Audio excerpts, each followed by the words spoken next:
Salut à tous, j'espère que vous allez bien. Bienvenue sur Extra Foot. Alors ici on parle du Barça, on parle du foot également. Et donc aujourd'hui on va parler de l'actualité mercato, l'actualité tout court du football. Alors on va commencer avec l'actualité mercato ou l'actualité foot du Barça.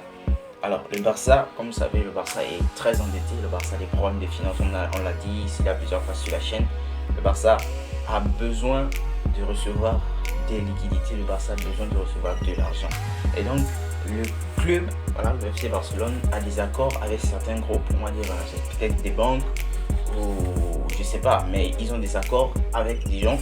Et donc, le Barça va certainement signer ces accords-là. Et pour pouvoir les signer, il faut que les socios soient d'accord. Donc, le Barça a besoin de l'approbation des socios qui normalement vont se rassembler demain en assemblée générale. Donc demain il y aura l'assemblée générale des socios et les socios vont voter s'ils sont d'accord ou pas avec l'activation des leviers économiques, donc avec la signature de ces deals là que le Barça veut pour pouvoir recevoir de l'argent et être actif sur le mercato. Et donc le vice-président du Barça, Edouard Romeu, était en conférence de presse hier. Il a répondu à des questions, je crois c'était sur TV13 si je ne me trompe pas, et on lui a posé certaines questions et il a martelé, il a insisté sur le fait que ces leviers étaient importants. Donc le Barça va vendre certains avoirs, le Barça va vendre certaines propriétés du club pour pouvoir recevoir de l'argent à court terme, là maintenant en fait. Et donc c'est quelque chose qui est important pour le Barça parce que s'ils n'ont pas cet argent là, ils vont se débrouiller peut-être à vendre, ils vont se retrouver peut-être à vendre certains joueurs, c'est une possibilité. Bon, à part ça, il y a le côté sportif. Laporta et Xavi auraient dit à Piqué qu'il ne serait plus titulaire et qu'ils sont lassés de son attitude en fait, parce que le mec il a plusieurs problèmes personnels. Il a, à part le football, il est chef d'entreprise.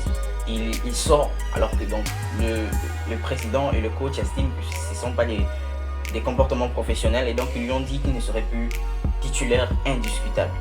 Piqué, il a dit que peu importe le défenseur qui viendra, lui sera titulaire. Et donc je ne sais pas comment lui il est dans sa tête en ce moment, mais sinon quand même monsieur Piqué, il faut doser. Voilà. Donc le Barça aurait contacté Frenkie de Jong pour lui expliquer les raisons pour lesquels ils envisageraient de le vendre. Donc au cas où par exemple les leviers économiques ne sont pas activés, le Barça pourrait être amené à vendre Frenkie de Jong. Mais bon, Manchester United menace de quitter les discussions si le Barça ne change pas de position, parce que le Barça demande autour de 100 millions et Manchester United eux ils proposent une offre autour de 60 millions. Donc c'est pas la même chose, ils ne sont pas encore arrivés à un accord. Et donc c'est beaucoup plus compliqué que ça. Donc le Barça attend le 30 juin. Le 30 juin, la date de la fin du contrat de Franck Kessié pour pouvoir l'annoncer en tant que nouveau joueur. Donc on sait tous que Franck Kessié a signé depuis peut-être le mois de mars, si je ne me trompe pas. Donc il a passé sa visite médicale et je crois que c'était pendant la trêve internationale. Et donc il sera annoncé comme nouveau joueur du Barça juste après que son contrat soit fini avec l'AC Milan. Et donc Christensen également avait déjà été signé depuis le mois de mars, donc normalement ce sont les deux premières recrues du mercato. Christensen, on lui a posé la question de savoir est-ce qu'on peut déjà se réjouir du fait que lui il est signé au Barça. Il a dit pas encore, pas pour le moment.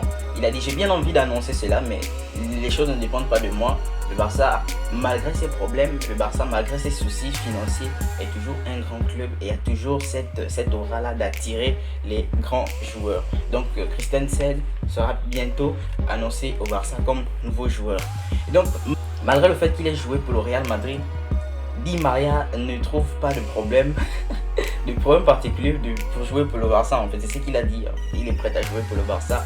Il a besoin d'une année, on va dire une année de contrat pour pouvoir se préparer pour la Coupe du Monde. Donc le Barça lui propose cette année-là, peut-être avec un faible salaire, mais quand même avec on va dire un très bon environnement où il pourra se préparer sereinement pour la Coupe du Monde. Donc Xavi, voilà, je disais que Piqué ne sera plus titulaire indiscutable. Donc Xavi veut Jules Koundé comme défenseur, comme priorité.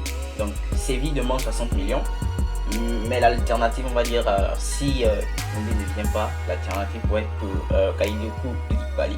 Et donc voici les informations qui concernent le Barça. Donc on passe maintenant aux autres clubs. On a le Real Madrid qui a officialisé la signature de Aurélien Tchouaméni. Donc le Real Madrid a officialisé la signature d'Aurélien Tchouaméni Il vient pour une somme avoisinant les 80 millions, plus 20 millions de bonus. Voilà, c'est quand même énorme. Donc il a été présenté, il a passé sa visite médicale, il a été présenté comme nouveau joueur du club. Donc on a également Darwin Núñez qui a signé à Liverpool. Donc je disais qu'on repense je disais dans une précédente vidéo qu'on repense au transfert d'Haaland à Manchester City. Liverpool ne veut pas être en reste, donc Liverpool dégaine Casa Tirler pour pouvoir signer Darwin Núñez. Et Darwin Núñez a passé sa visite médicale, il a signé également son contrat, il a été présenté au club et donc il s'inscrira dans la lignée des très grands attaquants de Liverpool comme son compatriote Luis Suarez. Donc c'est quand même quelque chose de bien. Donc la première dès que l'année prochaine on aura Haaland, Cristiano Ronaldo, Kane, Salah, Adminson. Lorsqu'on regarde ça, la première ligue va forcément garder son statut de meilleur championnat au monde. Il n'y a rien à dire. Donc Eriksen aurait reçu plusieurs offres. On sait tous qu'Eriksen a eu son malaise. Ça fait un an pratiquement déjà. Ça fait un an qu'il a eu son malaise. Et donc il a perdu complètement son contrat avec l'Inter parce que les joueurs ne sont pas autorisés à jouer avec les pacemakers en Italie. Et donc lui, il était obligé de changer de club. Il a fait une pige à Brentford. Mais lui, dans sa tête, il veut signer, il veut continuer sa carrière, mais dans un club qui joue la Champions League. Et donc c'est quelque chose qui est louable en fait. Le mec, il a dit qu'il aimait les soirées européennes, c'était magnifique. Et voilà quoi. Lukaku pourrait repartir à l'Inter de Milan. On sait que Lukaku, déjà je pense au mois de novembre, il avait fait une interview où il s'excusait auprès des supporters de l'Inter pour être reparti. Surtout qu'il avait dit qu'il voulait rester. Et donc bon, moi je pense que Lukaku, il a un peu compris que son transfert allait sauver les finances de son club en fait. Donc il est parti, il a permis à l'Inter de recevoir de l'argent. Et là maintenant il veut repartir à l'Inter. Et donc Chelsea serait ouvert à le laisser partir, on va dire, avec une offre, on va dire un prêt payant de 25 millions d'euros. Et donc le Bayern Munich se dit prêt à laisser Lewandowski partir autour de 40 millions si seulement ils arrivent à trouver un accord avec Liverpool pour le transfert de Sadio Mané. Donc Sadio Mané normalement serait prêt à quitter Liverpool après 6-7 ans à Liverpool. Il a besoin peut-être d'un gros challenge, un peu comme Lewandowski, c'est un peu la même chose on va dire. Et donc le Bayern est prêt à le laisser partir à l'amiable. Et là il faudrait que le Barça paye 40 millions. Donc le PSG n'est toujours pas fixé sur son nouvel entraîneur. On sait que Mauricio Pochettino ne sera plus l'entraîneur du PSG cette saison.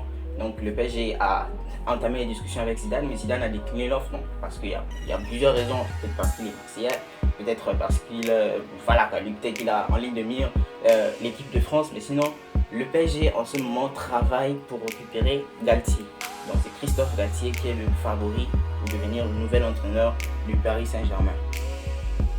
Face aux infos Coupe du Monde, on connaît enfin les 32 équipes qualifiées pour la Coupe du Monde. Donc voici les 32 équipes qualifiées pour la Coupe du Monde. La dernière équipe à s'être qualifiée, c'est le Costa Rica, après avoir remporté son barrage intercontinental. Il y a aussi des matchs de Ligue des Nations. Après la France, l'Angleterre s'est sauvagement incliné hier contre la Hongrie à domicile. En fait, à domicile, ils ont perdu 4-0. Donc, quelques mois de la Coupe du Monde, c'est assez effrayant. Les Allemands, comme dans leur habitude, ont étrié l'Italie 5-2. Donc, les Allemands, eux, quand ils marquent 2-3 buts, ils ne s'arrêtent pas. Donc, voilà quoi, ils ont mis 5 buts à l'Italie. Les Pays-Bas se sont imposés 3-2. La Belgique a battu la Pologne. Donc merci à tous d'avoir regardé cette vidéo. Ciao, portez-vous bien.